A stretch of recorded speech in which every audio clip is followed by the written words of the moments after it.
So should we just all be like popping anti-spike pills after every meal now? Hey everyone, I'm Abbey Sharp. Welcome to Abby's Kitchen. Let's talk about the social phenomenon that is our obsession with our blood sugars. From health influencers sporting continuous glucose monitors, to glucose revolutions and anti-spike pills, to fasters waxing poetic about the dangers of insulin, we have never been more obsessed with curbing the blood sugar spike. But amidst all the sea of tips, hacks, potions, and diets out there promising to reverse your diabetes by getting those blood sugars immediately within range, what actually works? Well, naturally, the low-carb charlatans will say that it's all about eliminating carbs. But carbs only explain about 23% of the insulin and blood glucose response after a meal. So if we want to make an impact, we really do have to think about the other 77%. Thankfully, my colleague Eric Williamson has a PhD in nutrition science, and he put that degree to work to help me to decode what he described as a research mountain the size of Everest. Eric was also one of the expert advisors for New Theory, so definitely check out the description for a link to that and for a link to Eric's one-on-one nutrition counseling services and to his IG at Unlocked Fitness and Nutrition. Okay, so I just saw in a recent video, someone was like, I really miss the days when Abby used to cook. And I was like, let's do it. So we're gonna multitask. I'm gonna make some protein balls here. I'm gonna totally freestyle it. They may or may not turn out. But yeah, like every day, it kind of feels like there's a new recommendation on managing blood sugars. And this video is gonna illustrate why we should always ask, okay, but how much? Is the outcome worth my money, time, mental energy, happiness? I don't know. We're gonna go through all the blood sugar reducing hacks and rank them at the end for your ROI.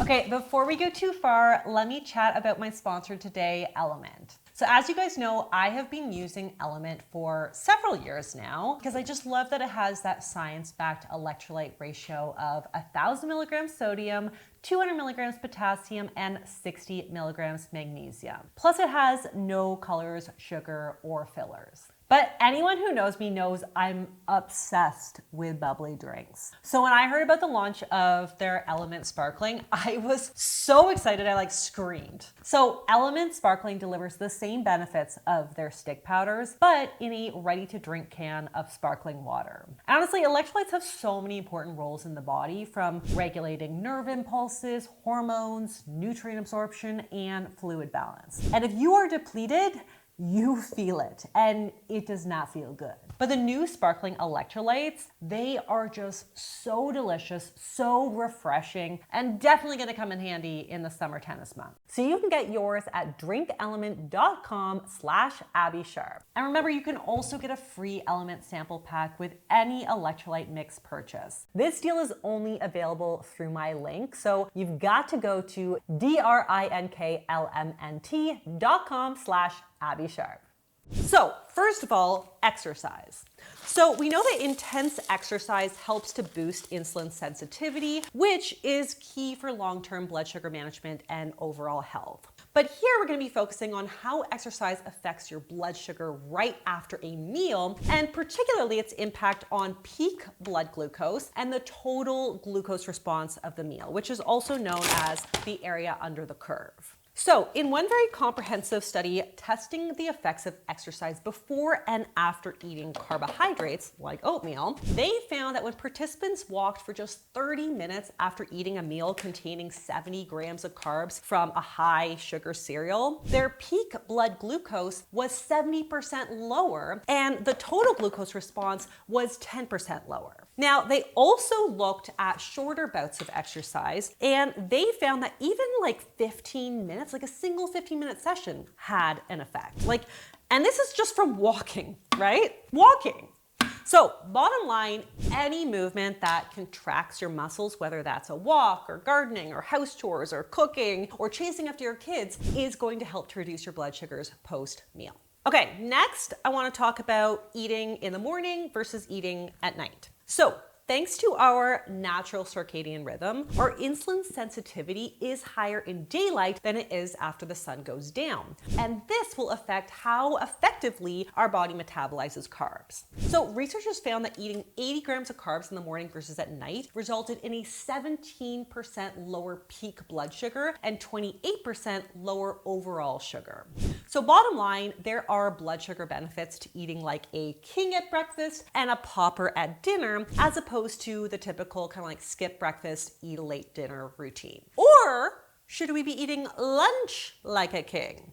That's the theory behind the second meal effect. So in one study, participants ate 75 grams of carbs in the morning and then again like 3 hours later, which simulated like a breakfast lunch situation. And as you can see, the second carb meal actually had 16% lower peak and 12% lower area under the curve. So basically this is what they call the priming effect, where 3 to 4 hours after the first carb dose, the insulin response is faster and the liver is producing less glucose. Now, this study was also done on naked carbs, but when breakfast includes things like whole grains and protein, this will slow down the carb absorption even more. So bottom line, making breakfast kind of moderate in carbs and lunch your greatest source of carbs would likely yield the best blood glucose response. So next, let's talk about every dietitian's BFF, fiber. So fiber lowers the glycemic response of a meal by basically slowing entry of carbs into the small intestine, and it also kind of blocks access to the intestinal lining, which interferes with how quickly the carbs can be absorbed. So one study compared the effect of 100 grams of glucose alone compared to the same amount of glucose plus 10 grams of different kinds of fibers. Mostly insoluble fiber from things like beets resulted in an 18% lower peak and 90% lower area under the curve. And soluble fiber like guar gum resulted in 27% lower peak and 19% lower area under the curve. So bottom line, this one is pretty simple. More simple than trying to get the lid on the damn apparatus. But the more fiber you eat, the better the glucose response. Okay, next is fat. So like fiber, fats slow gastric emptying and the entry of carbohydrates into the intestinal tract where they get absorbed. So in a study testing 50 grams of carbohydrates from white bread with 23 grams of fat, they found that olive oil reduced the peak by 12% and overall blood sugar response by 29%. And olive oil had like a slight advantage over some of the other fats, possibly because the healthy polyunsaturated and monounsaturated fats improved insulin sensitivity by reducing inflammation and enhancing cellular signaling. So bottom line, fats can slow down carb absorption and improve blood sugar control, with extra props being given to like whole food unsaturated fats. And speaking of whole food, we naturally have to talk about protein.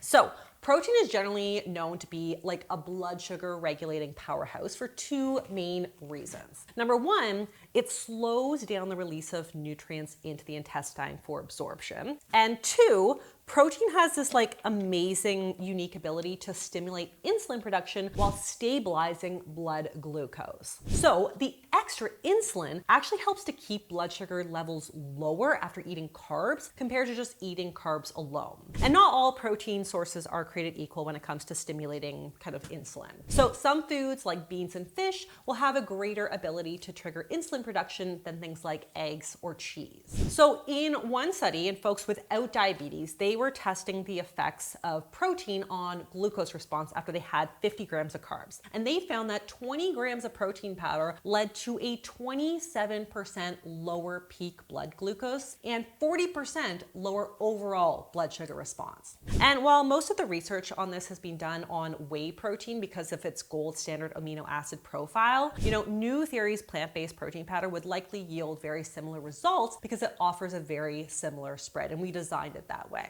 So bottom line, protein is uniquely important for lowering blood glucose response, which is one of the many reasons why we recommend making it a priority. Next, let's talk about meal order. So we kind of touched on this in my video on Glucose Goddess right here, if you haven't watched that. But thanks to the glucose revolution and a lot of super viral TikTok videos, it's now being recommended that we kind of like parse out foods into their respective macronutrient components. Basically, the theory is that by eating the other macros first, fats and fiber and protein, it kind of creates this traffic jam in the gut, which delays the entry of carbs and allows the insulin stimulating effects of protein to kind of kick in right away. And you know what? As extreme as it sounds, this advice is grounded in some science. But again, how much does it help? In one study, participants consumed carbs 25 to 30 minutes after they ate 23 grams of protein and 17 grams of fat from a cheese and egg breakfast, which resulted in 11% lower peak blood sugar and a 32% lower overall blood sugar response. Now, it's also worth noting that other studies have shown benefits when carbs are consumed immediately after a meal without the need to kind of like wait 20 to 30 minutes between each meal item. So bottom line, I would say that the order in which you eat your foods can definitely affect blood glucose levels, but we also know that mixed meals, like hunger-crushing combos, like this even, may have similar effects overall. So I would say like in some cases, it may make thematic sense to like eat a starter salad first before your pasta main. But in the case of like a meal salad, I would say it would be like pretty miserable to try to pick out every leaf of lettuce and then every shred of cheese and then just like leave a handful of lone salad croutons in the bottom of the bowl. Like you really don't have to torture yourself to see results. But now quickly I want to talk about herbs and other magical mystical ingredients. Things that you could theoretically add to your routine for like a little blood sugar stabilizing boost. So the first is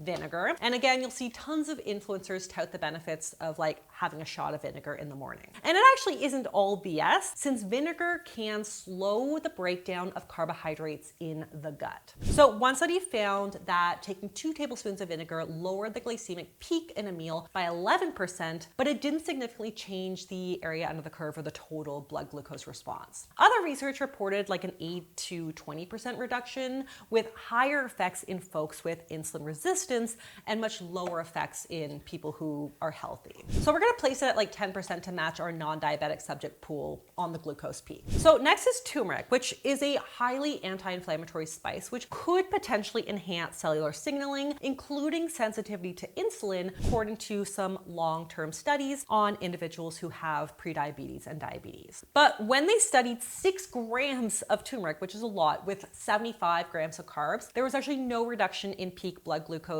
or area under the curve in folks without diabetes. So this one's getting a big 0. Next is chromium, which is a trace mineral that may help to enhance insulin signaling to improve cells' uptake of glucose from the blood. But according to this meta-analysis, it actually only had a very small statistically significant effect on H1C that the authors themselves said was of little clinical significance. As for our indicators of concern, one study on healthy adults found that consuming 400 and 800 micrograms of chromium with 75 grams of white bread carbs lowered peak blood glucose by 6% and the area under the curve by 20%.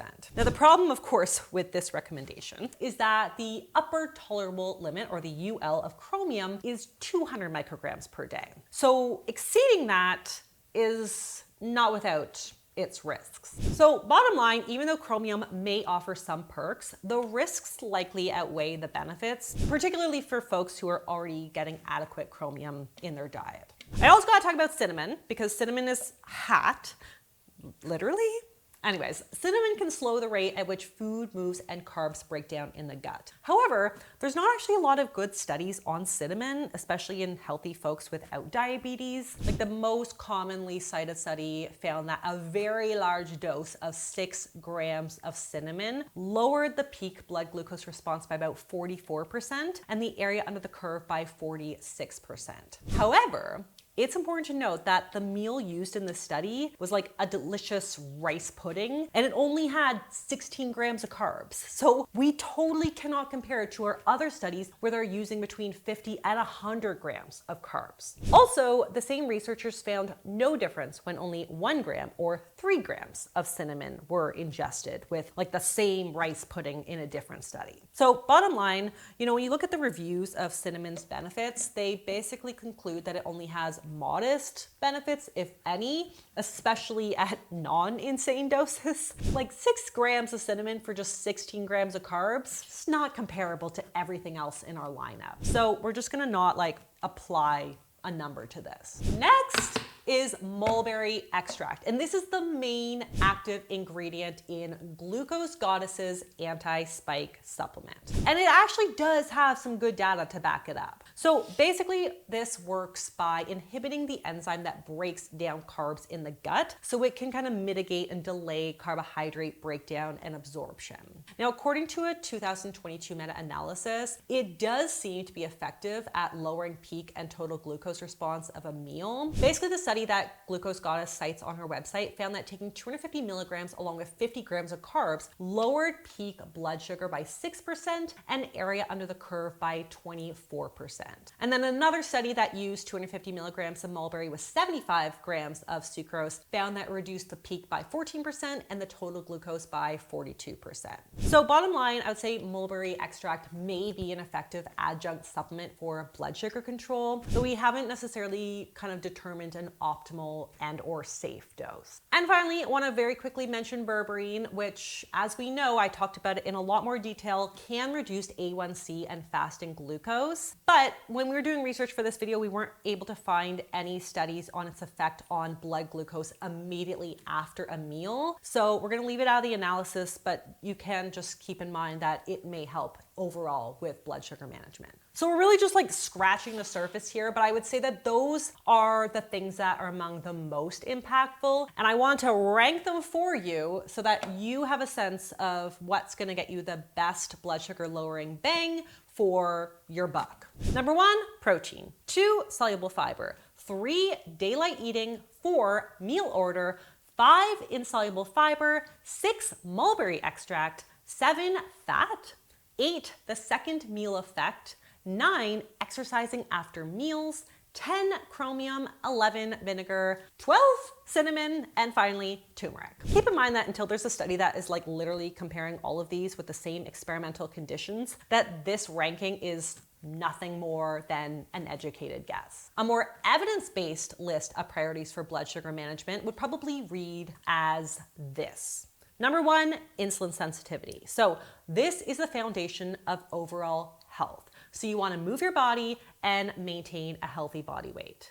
2, types of carbs and food pairings. So you want to choose carbohydrates with a high fiber content and then pair them with protein-rich foods. 3, meal order, timing, and post-meal exercise. So you want to consider the order that you eat your meals, the timing of your meals, and incorporating some activity after your meals. And finally, ingredient hacks. So this is where you want to include blood sugar regulating herbs and ingredients for some kind of like modest perks and also a lot of flavor. So remember to focus on the high end of the hierarchy to get your best return on investment. And thank you again to Eric for this beast of a project. I think this was like basically a dissertation, and I do hope that it was helpful. But definitely leave me a comment below on what has helped you on your blood sugar regulation journey. And until then, I will see you next time on Abby's Kitchen.